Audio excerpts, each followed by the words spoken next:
Hello everyone, नमस्कार। मेरे channel learn with सिमरन पर एक बार फिर से आप सभी का स्वागत है। और आज की वीडियो रहने वाली है DUSOL सेकेंड सेमेस्टर के स्टूडेंट्स के लिए जिनके पास GE सब्जेक्ट है political science, introduction to Indian constitution, है ना।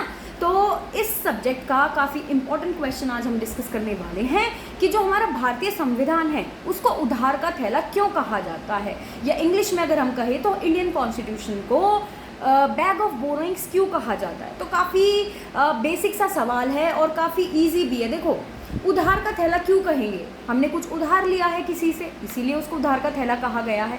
अब उधार क्या लिया है, अब जो हमारा संविधान है, जो हमारा कॉन्स्टिट्यूशन है, ठीक है, आप सभी को पता है उस संविधान को बनाने के लिए एक संविधान सभा बनाई गई थी, एक कॉन्स्टिट्यूएंट असेंबली बनाई गई थी।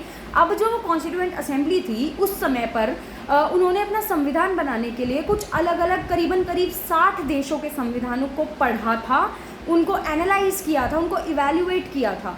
ठीक है, उनका क्या किया था, उनको एक तरीके से बेसिकली चेक किया था कि किस संविधान की क्या कमियां हैं और क्या क्या तत्व हैं जो काफ़ी सफल साबित हुए हैं, जो काफ़ी अच्छे साबित हुए हैं। आप खुद देखो, आप सपोज़ कोई चीज़ खरीदने जाते हो, ठीक है, आपने ऑलरेडी देखा है कि किसी के घर में सपोज़ आपने देखा है कि मतलब जो डिश वॉशर है वो काफ़ी अच्छा है। तो आप जब मार्केट जाते हो तो आप डिश वॉशर देखते हो तो आप सोचते हो कि वो वाला डिश वॉशर बहुत अच्छा था, तो आप उसको खरीद लेते हो। ऐसे ही हमारे संविधान बनाने वालों ने किया कि उन्होंने अलग अलग देशों को जो संविधान थे उनको देखा और उनमें से जो चीज़ अच्छी लगी वो चीज़ें अपने देश के लिए उन्होंने ले ली।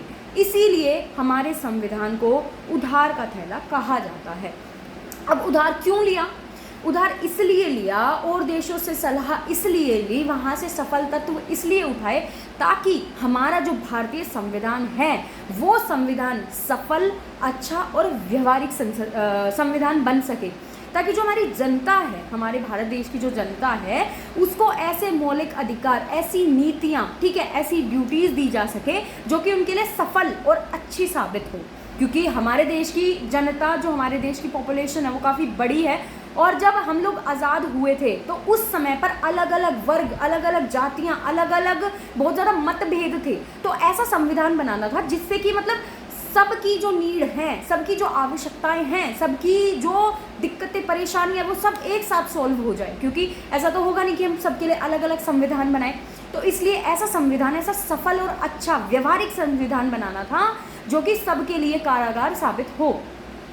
ठीक है, तो अब क्या किया गया, अलग अलग देशों से अलग अलग तत्व उठाए गए। अब हम बात करते हैं कि कौन से देश से क्या तत्व उठाया गया, कौन से देश से मतलब किस चीज़ का स्रोत क्या है। तो सबसे पहले हम बात करते हैं संयुक्त राज्य अमेरिका, USA से हमने क्या क्या लिया। तो संयुक्त राज्य अमेरिका से सबसे पहले तो जो हमारे फंडामेंटल राइट्स हैं, ठीक है, जो हमारे मौलिक अधिकार हैं, मौलिक अधिकारों को हमने संयुक्त राज्य अमेरिका से लिया है। उसके अलावा हमने अमेरिका से उपराष्ट्रपति, जो हमारा उपराष्ट्रपति का पद होता है, वाइस प्रेसिडेंट, वो भी हमने संयुक्त राज्य अमेरिका से ही लिया है।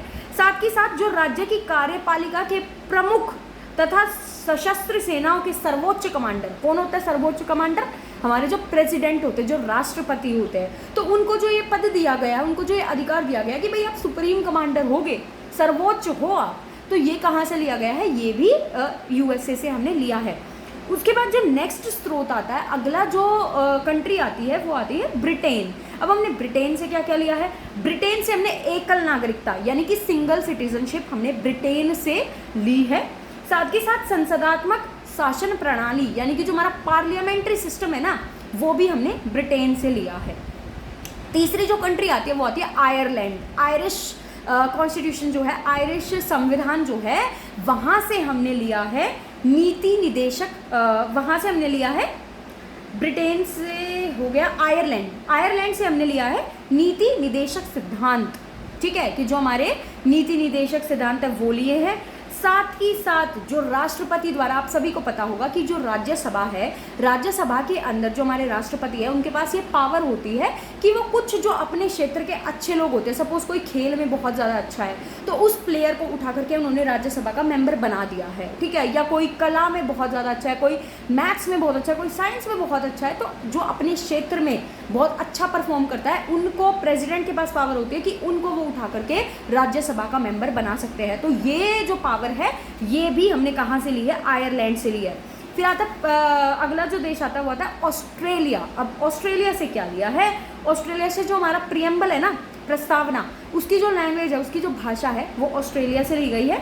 फिर उसके बाद केंद्र और राज्य के बीच में जो रिश्ते हैं, जो संबंध है सेंटर और स्टेट के बीच में, वो कहाँ से लिया गया, वो भी ऑस्ट्रेलिया से ही प्रेरणा हमने ली है। फिर अब उसके बाद हमने ऑस्ट्रेलिया से क्या लिया है, ऑस्ट्रेलिया से उसके अलावा हमने संसदीय विशेषाधिकार की जो हमारी पार्लियामेंट होती है उसके पास जो कुछ विशेष अधिकार होते हैं वो हमने ऑस्ट्रेलिया से ली हैं। उसके बाद कनाडा आता है। कनाडा से हमने क्या लिया है, कनाडा से हमने संघात्मक विशेषताएं, जो हमारी यूनिटरी कैरेक्टरिस्टिक्स है ना, संघात्मक जो विशेषताएं हैं वो हमने कनाडा से ली है। उसके अलावा केंद्र द्वारा राज्य के राज्यपालों की नियुक्ति की, जो केंद्र है, सेंट्रल जो गवर्नमेंट है, वो हर राज्य का गवर्नर बनाती है, हर राज्य का राज्यपाल चुनती है। तो ये काम कौन करता है, ये काम जो है हमारे केंद्र मंत्री करते हैं, और ये कनाडा से हमने ये चीज़ ली हुई है। ठीक है, तो इस प्रकार जो भारत का संविधान है उसको करीब 60 देशों के संविधान को पढ़कर बनाया गया है, और भारत के संविधान की ज़्यादातर वस्तुएं भारतीय अधिनियम 1935 से लिया हुआ है। एक तो इन देशों से लिया, साथ ही साथ जो 1935 का भारतीय अधिनियम था, जो एक्ट था, इंडिया 1935 का जो एक्ट था, उससे बहुत सारी चीज़ें हमारे संविधान के अंदर ली गई हैं, सम्मिलित की गई हैं। उसके अलावा अधिकार अमेरिका के संविधान से, मूल कर्तव्य रशिया के संविधान से, जो हमारी ड्यूटीज़ होती है ना, फंडामेंटल ड्यूटीज़, वो कहाँ से ली गई हैं, वो रशिया से ली गई हैं। साथ ही साथ राज्य नीति और मार्गदर्शक सिद्धांत आयरलैंड के संविधान से, राज्यपाल के चुनाव की प्रक्रिया हमने कनाडा से ली है, और मतलब ऐसे अलग अलग जर्मनी से भी कुछ चीज़ें ली हैं। तो काफ़ी सारे देशों से, करीबन 60 देशों से मिला करके हमने अपने संविधान को बनाया है। ठीक है, तो इसलिए जो भारतीय संविधान है उसको उधार का संविधान कहा जाता है, हमारे कॉन्स्टिट्यूशन को इसलिए बैग ऑफ बोरिंग कहा जाता है। ठीक है, और क्यों बनाया गया बैग ऑफ बोरिंग, क्यों दूसरे देशों से हमने लिया, ताकि हमारा जो संविधान है वो सबसे अच्छा साबित हो सके।